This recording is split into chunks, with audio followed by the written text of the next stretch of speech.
Morning बच्चों। आज 10वीं के हिंदी में देखेंगे सील के बरवेचन शेषनाथ शर्मा सील द्वारा लिखित यह कविता।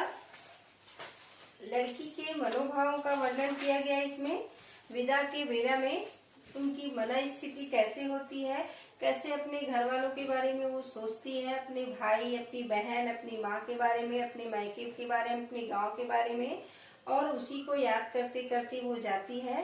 और फिर ससुराल में जाने के बाद ससुराल की व्यथा, ससुराल में उसकी स्थिति और ससुराल के चीजों का वर्णन वो करती है। तो एक जो लड़की होती है वो ससुराल जाने के बाद उसकी क्या स्थिति होती है, कैसे सोचती है, वो सबके बारे में कितना ध्यान रखती है, इन सब चीजों का वर्णन किया है। तो ससुराल में मायके की सुरता, जब वो ससुराल में रहती है तो मायके को वो कैसे याद करती है उसका वर्णन किया गया है। तो यहाँ पर है आज राउत हाट, अरे कौआ बैठ के कौरा बाट। जो ससुराल में जहाँ पर वो है वहाँ पर राउत लोगों का बाजार लगा हुआ है। राउत लोगों के बाजार में उन्हीं के जैसे दिवाली में उनके जो चीजें बनाते हैं, गैया के लिए माला जो बनाते हैं, उन सब चीजों का सामान बिकता है गैया के लिए। और वहाँ पर जो राउत लोगों का हाट होता है वहाँ पर बैल गायों का भी वहाँ पर बिक्री होता है। तो ये राउत लोगों का हाट होता है, बाजार होता है।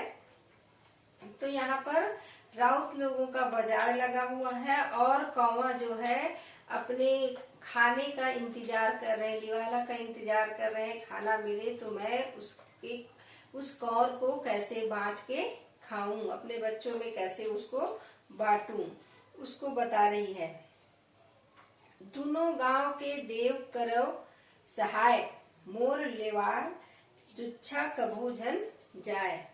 कह रही है कि दोनों गांव, मेरे ससुराल और मायके दोनों गांव के जो देवता है, ग्राम देवता जो होते हैं, ग्राम देवता को कहते हैं कि ग्राम देवता सदा गांव की रक्षा करते हैं। इसीलिए साल में एक बार गांव को बनाते हैं, गांव की देख रेख करने के लिए, उसकी सुरक्षा के लिए, और अलग से देवता को वहां मनाते हैं। तो ऐसा माना जाता है कि ये जो है गांव के लास्ट छोर जो होते हैं, मेड़ो बोलते हैं, वहां पर गांव वहां पूजा करते हैं और बनाते हैं, ताकि ऐसा मान्यता है कि ग्राम देवता जो होते हैं वो पूरे ग्राम की रक्षा करते हैं। तो कह रहे हैं कि दोनों गांव, जो मायके हैं और ससुराल है, दोनों गांव के जो देवता है मेरी सहायता करेंगे। जो मोर लेवाए दुच्छा कबू न जाए, कह रहे हैं कि जो मुझे लेने आएंगे, मेरे भैया मुझे लिवाने आएंगे, मायके जैसे ससुराल जाते हैं कुछ दिन बाद फिर से उसको लाने जाते हैं, मायके में आते हैं, फिर 2-4 दिन रुकते हैं, फिर उसके बाद फिर ससुराल जाते हैं। तो जब मेरे भैया मुझे लेने आएंगे, लिवाने आएंगे, तो वो खाली हाथ ना जाए, मुझे लेके ही जाए। ऐसा वह दोनों गांव के देवता की स्तुति कर रही है। उसकी बात कहती है, यहाँ हवाए कबरी दोहीन गाय, ननकी उहाँ गोरस भी नहीं खाए। यहाँ पर अपने जो ससुराल में जो उसके ससुराल में जो जो चीजें हैं उनका गुणगान कर रही है, उनके घर में क्या क्या है, अपनी स्थिति परिस्थिति का बखान कर रही है। तो कह रही कि मेरे घर में, यहाँ पर मेरे ससुराल में कबरी, चितकबरी गाय है जो दूध देती है। मेरे घर में यहाँ पर जो चितकबरी गाय है वो दूध देती है। और वहाँ अपने मायके की व्यथा बता रही है, वहाँ मेरी जो छोटी बहन है वो दूध के बगैर, गोरस मतलब दूध के बगैर वो खाना नहीं खाती। तो यहाँ पर एक जो गाय है चितकबरी, वो दूध देने वाली गाय है, और मेरे मायके में मेरी बहन भी बिना दूध के वो खाना नहीं खाती। वहां का बखान कर रही है। फिर कहती है, मैया आइस कुलकत रांधे खीर, हाय विधाता कैसन धरहु धीर। कह रही है कि मेरी माता जो है मेरे आने की खबर सुनकर बहुत अधीर हो जाएगी और बहुत व्याकुल, इतनी खुश और मेरे आने की खुशी में वो मेरे लिए खीर बना के रखेगी, खीर बनाएगी। ऐसे सोचते हुए कहती है कि मैं कैसे, हे विधाता, मैं कैसे धीरज धरूं, मैं कैसे धीरज धरूं। मेरा मन बहुत व्याकुल हो गया है, क्योंकि मेरी माँ जो है इतनी खुश हो गई जाएगी, इतनी खुश हो जाएगी मेरे आने की खबर सुनकर, वो मेरे लिए खीर बना के रखेगी। मैं कैसे धीरज धरूं, मैं एकदम अधीर हो गई हूँ। ऐसी विधाता से विनती करती है। फिर पानी छुईस न झोंकीस चोंगी पान, हाय रे पोथी धर ले कन्यादान। यहाँ पर कह रही है कि मेरे जो भैया हैं वो मेरे घर आए और कुछ ना खाना ना पीना, मेरे घर ना पानी पिए ना कुछ खाना खाए ना कुछ नहीं, जितने भी कुछ दो कुछ नहीं खाते, ना चोंगी ना पान, ना बीड़ी ना पान सुपारी, कुछ नहीं खाए। हाय रे पोथी धर ले कन्यादान। कैसा ये पुराने लोगों की कहावत है या पुस्तक में लिखा हुआ है। क्या है, पहले जो प्रथा चली आ रही है, ये कन्यादान की जो प्रथा है, बेटी के घर का कुछ नहीं खाना, अन्न जल नहीं करना, तो ये कैसा ये लिखा हुआ है। क्यों ऐसा लिखा हुआ है कि मेरे भाई मेरे घर आके भी ना कुछ खाया है ना पिया है, ना कुछ पान सुपारी कुछ भी नहीं खाया पिया है। कैसे ये यहाँ के लिखा है, प्रथा है।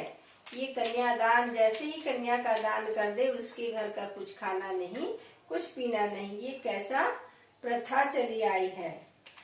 मोर संग मां नहाए सूते खाए, ते भाई अब लखठा मां नहीं आए। कह रही है कि जो भाई, जो छोटा सा भाई मेरा मेरे संग ही नहाता था, सोता था, खाता था, मेरा साथ नहीं छोड़ता था, बिल्कुल मेरे साथ ही साथ घूमता फिरता था, मेरे ही संग रहता था, वह भाई अब लखठा मां नहीं आया, मेरे पास नहीं आ रहा है। जैसे ही वो यहाँ आया, मेरी जो स्थिति है या मैं जैसे दिख रही हूँ उसको बिल्कुल अलग लग रहा होगा, या उसको लग रहा होगा कि मेरी दीदी जो है परिवर्तन हो गई है, अलग दिख रही है, तो उसी को वो देख कर बिल्कुल उसके पास नहीं जा रहा है। तो कह रही है कि जो भाई मेरे साथ ही रहता था, हर समय मेरे पीछे में, मेरे ही साथ वो सोता था, खाता था, नहाता था, मेरे साथ ही रहता था, आज मुझे देख कर वो बिल्कुल मेरे पास नहीं आ रहा है। तो उनको लगता रहा होगा कि मेरी दीदी बदल गई है। उसको देखने से उस जो पहले मैके में कैसे रहती थी, ससुराल में कैसी है, जही सी बात है, मैके में लड़की अलग रहेगी, ससुराल में उसका अलग कर्तव्य रहेगा, पहनावा अलग रहेगा, उसका जो व्यवहार अलग हो जाता है, क्योंकि ससुराल के प्रति उसको कर्तव्य निभाना रहता है, तो उसका जो व्यवहार है परिवर्तन होता ही है। तो उसको देख के उसके भाई उसके पास में नहीं जा रहा है, उसको अटपटा सा लग रहा है, उसको अपनी बहन का ये परिवर्तित रूप उसको अच्छा नहीं लग रहा है। अब कहते हैं कि भाई आधा परगट आधा लुकाए, ठाढ़े मुरमुर देखत रही थे हाथ।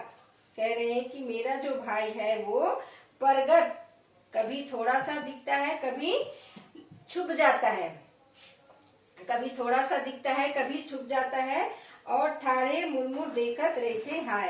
कहता है कि थोड़ा सा छुपता है, फिर थोड़ा सा वो दिखता है, आधा दिख जाता है, और थोड़ा सा ये मुड़कर मुझे आगे जाता है, फिर मुड़ के देखता है, फिर छुप जाता है। कैसा उसका व्यवहार परिवर्तन हो गया है, मुझे देखता है फिर छुप जाता है, और थोड़ा सा दिखता है फिर छुप जाता है, मेरे तरफ बिल्कुल उसका ध्यान नहीं है। और उसके भाई को लगता है कि मेरी दीदी जो है बिल्कुल बदल गई है, उसका व्यवहार बदल गया है, वो दिखने में अलग है, और उसका जो अब भाई जो देख रहा है उसको अलग पर लग रहा है, तो वो उसके पास नहीं जा रहा है, उसको छुप के देख रहा है, फिर थोड़ा सा छुपता है, फिर ऐसे देखता है, पास जाने की कोशिश करता है, मुड़ के देखता है। तो इन सारी व्यथा को वो ससुराल में रहते रहते याद कर रही है कि ये सब चीज कितना परिवर्तन हो गया। भाई जो है, बहन जो है, मेरी माँ है, मेरे भैया हैं, जो कैसे रहते थे, मैं कैसे रहती थी उनके साथ, अब यहाँ ससुराल में आने के बाद सब परिवर्तन हो गया है। सब परिवर्तन मतलब वो मुझे देख कर पूरे परिवर्तन हो गए हैं। जो भाई मेरे साथ इतना घुल मिल के रहता था, वो आज मुझे देखता है तो मेरे पास नहीं आ रहा है। मेरे साथ रहता था हमेशा, वो मेरे पास नहीं आ रहा है, छुप रहा है और मेरे से बातें भी नहीं कर रहा है। ये कैसी ससुराल में मेरे आने के बाद कैसी दशा है, कैसी परिस्थिति, कितना बदलाव है, इन सब का वर्णन वो कर रही है।